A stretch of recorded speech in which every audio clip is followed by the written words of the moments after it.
you got to be careful with who you share your dreams and visions to, especially those who have their spiritual eyes shut. Do you get what I'm saying? Like, some people, they can only see what's in front of them.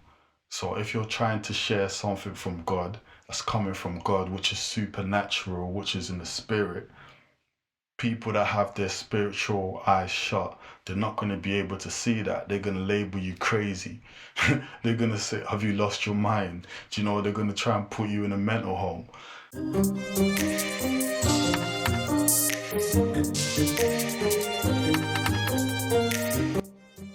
Hey brothers and sisters, it's your boy Forever Blessed Chris, and welcome to Chris Speaks. Now I have a quick question for you lot just before we get started. Can a blind man see better than a man who's got perfect vision? The question is, can a blind man see better than a person who's got perfect vision? Just before you give me the answer, I want you to hear me out for a bit. And today on Chris Speaks, I'm going to have a look at Genesis 48, verse 10, 17 and 19. In verse 10, it's talking about Jacob, who we know as Israel. His eyes were dimmed because he was getting old. So he was basically close to being blind. And then in verse 17, Joseph was displeased at Jacob because he chose to lay his right hand on Ephraim instead of Manasseh to give him the blessing. And Joseph saw that as, that's not the way they normally do things, because Ephraim was the younger brother. So Joseph ended up saying something. And then on verse 19, Jacob ended up, standing firm on his decision. And even though he was blind and he couldn't see, the two sons, he stuck to his decision. Even though Jacob was blind, he was being led by God, so he had to stand firm and be like, no, I know the way you lot normally do it, that's the way you lot normally do it, and the way I'm trying to do it looks wrong to you, but I trust where the promise is coming from, so this is the way I'm going to perform this blessing. It's very important that you disconnect with everything else, because that's the only way you're going to be able to understand or get a message from God, because it's supernatural. There's a certain level of, crazy that you have to tap into for you to, just think about it. When you lay down and you sleep at night and you have a dream that you didn't even plan to have. Do you get what I'm saying? Those sort of things there, when you're having dreams, it's all supernatural. Ideas, it's all supernatural. It's all to do with your mind connecting with your spirit. So it's important to just disconnect with what we're seeing around us for us to, get in contact with what God's trying to show us in spirit. Today on Chris Speaks, we're going to look at the specific incident between God, Jacob and Joseph. And on verse 3-4, Jacob tells Joseph that God appeared to him and blessed him. He told him about how he will bless the generations that will come after him when he dies. Joseph was walking with God, and he had his own relationship with God.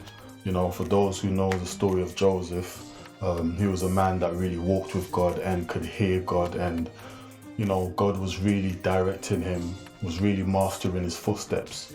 So Joseph was a chosen one. And even though he had his own relationship with God, Jacob was the one that had the promise, the specific promise that God gave to him. And that promise, he didn't give that vision to Joseph. Even though Joseph's got his own relationship with God, God chose to give that specific promise to Jacob.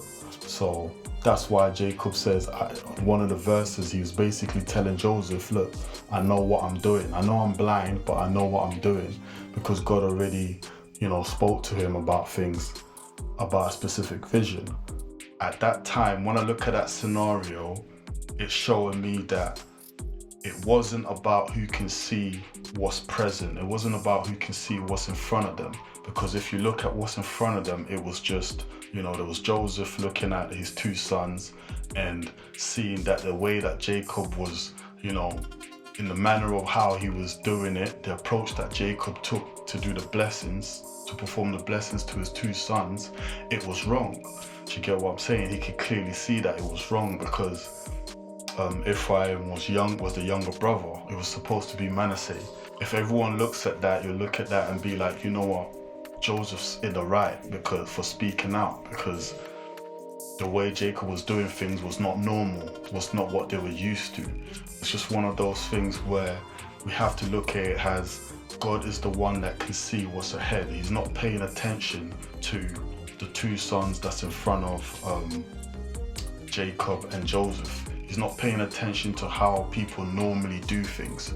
Do you get what I'm saying? The way Joseph was saying it was the right way that, you know, that they all used to doing it. So it's just like God's just trying to show me in that specific incident that he doesn't care about how people are used to doing things in the way people are used to doing it. He don't care about that. I realize is that Joseph didn't really argue with it. He just, you know, he tried to say something and Jacob told him that, no, this is the way I'm going to do it. Even though I'm blind and you're the one that can see, this is the right way. This is the way that I want to do it. This is the correct way, you know. And he stood firm on his decision. And Joseph didn't dispute it. He didn't do nothing about it. And that's kind of what happened to him when he was younger. Do you get it? When God was giving him visions and giving him dreams. And then he went out and shared it with his family and shared it with his brothers. And they all laughed at him. Do you get it? So in some way, it was like, he is Jacob. Do you get what I'm saying? Like back then, he was the blind, like people saw him as the blind one, because the dreams, having dreams and having visions, it's what goes on supernaturally. It's not in front of you. It's not something that's you could present in front of you at that given moment. Do you get what I'm saying? So in a way, Joseph, when he was younger, it was like he was the blind Jacob. Do you get what I'm saying? And his brothers and his family and everyone else, they're the ones that could see clearly, had a clear vision, because they were paying attention to, hold on, this, what they could see in front of them that was presented to them was this small, you know, young boy Joseph trying to tell us that he's going to rule us one day. Do you get it? So they're just looking at it at that point, that moment that Joseph is telling them about his dreams, his visions from God. They're looking at it at that moment as, look, why are you coming here with this impossible vision? Because we're just seeing you as a small boy who's a nobody. Do you get what I'm saying? Like, you don't know what you're talking about. You must be crazy. Do you get what I'm saying? So that's what I get when I look at this incident between Jacob, who's going blind, and Joseph, who can clearly see. But Jacob is the one that had a vision, that's got the promise from God, and Joseph is just looking at it as, you're not doing things the way we normally do it. Same way as when Joseph was younger and he was getting the visions and the dreams from God on what's coming up ahead. So he had a promise from God now, and his family, they were the ones that were just seeing things as they were presented in front of them. Do you get it? So when Joseph looks at that now, he's thinking, all right, that's the same thing that kind of happened to me when I was younger. So along the way, when you follow Joseph's journey, you'll see that he learned to trust God. He learned to trust the process. So at a point where Jacob was now saying, this is the right way I'm doing things, even though I know I'm blind, Joseph understood that. Do you get it? He understood that God is supernatural. Do you get it? God's always ahead.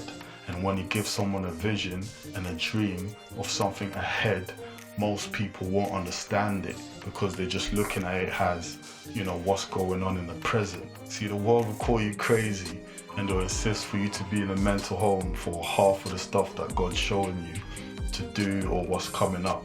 So it's just important, you know, just to disconnect from everyone and just everything and just, you know, focus and get into your prayer mode and listen within. So today on Chris Speaks, that's what I just wanted to share. I wanted to encourage some of you out there, my brothers and sisters, who might be going through these sort of things where you're feeling confused. And you know, our God is not a God of confusion. Do you get what I'm saying? He's straight, you know. So when he shows you something and tells you something, it's normally the devil who comes and tries to manipulate situations and cause a confusion. Do you get what I'm saying? And you just gotta be like Jacob and say, look, I know what I'm doing.